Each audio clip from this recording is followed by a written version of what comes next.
नमस्कार. तुम्हा सर्वांचं आपल्या ऑल अबाउट एज्युकेशन या चॅनलवरती पुन्हा एकदा मनापासून स्वागत आहे. आज EPFOबद्दल पुन्हा एकदा नवीन खास अपडेट तुमच्यासाठी घेऊन आलो आहे. तर आजचे अपडेट EPFOबद्दल काय आहे हे आपण सविस्तरपणे इथे बघण्याआधी जे कोणी आमच्या चॅनलवरती नवीन असाल त्यांनी आमच्या चॅनलला लगेचच लाईक आणि सबस्क्राईब करायला विसरू नका.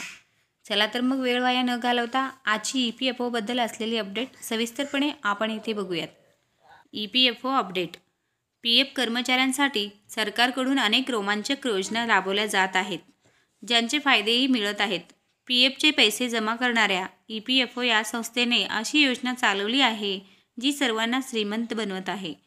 EPFOने सुरू केलेल्या योजनेचे नाव EPS आहे, ज्यात सामील होऊन तुम्ही तुमचे श्रीमंत होण्याचे स्वप्न पूर्ण करू शकता. तर पुढे बघा, इथे दर महिन्याला पेन्शन मिळण्याची तरतूद आहे जी लोकांची मने जिंकत आहे. मोठ्या संख्येने PF कर्मचाऱ्यांना या योजनेबद्दल माहीत नाही, जी तुम्हाला चांगली माहीत आहे. जी एक उत्तम संधी आहे. तुम्हाला निवृत्तीनंतर दर महिन्याला पेन्शनचा लाभ हवा असेल तर जाणून घ्या महत्त्वाच्या गोष्टी. यासाठी तुम्हाला संपूर्ण लेख काळजीपूर्वक वाचावा लागेल, ज्यामुळे तुमचा सर्व गोंधळ दूर होईल. EPS योजनेशी संबंधित मोठे अपडेट. EPFOने EPF खातेधारकांसाठी EPS सुरू केला आहे, ज्यानंतर मोठ्या संख्येने कर्मचाऱ्यांना याचा लाभ मिळण्याची खात्री आहे. कर्मचारी वयाच्या 58व्या वर्षी निवृत्त झाल्यास दर महिन्याला पेन्शन मिळण्याची तरतूद आहे. EPFO योजनेचा लाभ फक्त अशा लोकांनाच मिळेल ज्यांची नोकरी किमान 10 वर्षासाठी आहे. धाकड EPS योजना 1995 मध्ये सुरू करण्यात आली. नियोक्ता किंवा कंपनी कर्मचारी दोघेही EPF निधीमध्ये कर्मचाऱ्यांच्या पगाराच्या 12% समान योगदान देतात. संपूर्ण कर्मचाऱ्यांचे योगदान EPS खात्यात जाते. 8.33% नियोक्ता किंवा कंपनीचा हिस्सा EPS मध्ये जातो आणि 3.67% दरमहा EPFमध्ये जातो. Online bank KYC verification. KYCची माहिती थेट आपल्या बँक किंवा national payment corporation of India म्हणजेच NPCI कडून तपासली जाईल. तर पुढे बघा, इथे DSC द्वारा नियोक्ता पडताळणी. आपला नियोक्ता आपल्या बँक खात्याच्या माहितीची पडताळणी करण्यासाठी डिजिटल स्वाक्षरी प्रमाणपत्र म्हणजेच DSC वापरू शकतो. सीडेड आधार क्रमांकाची पडताळणी.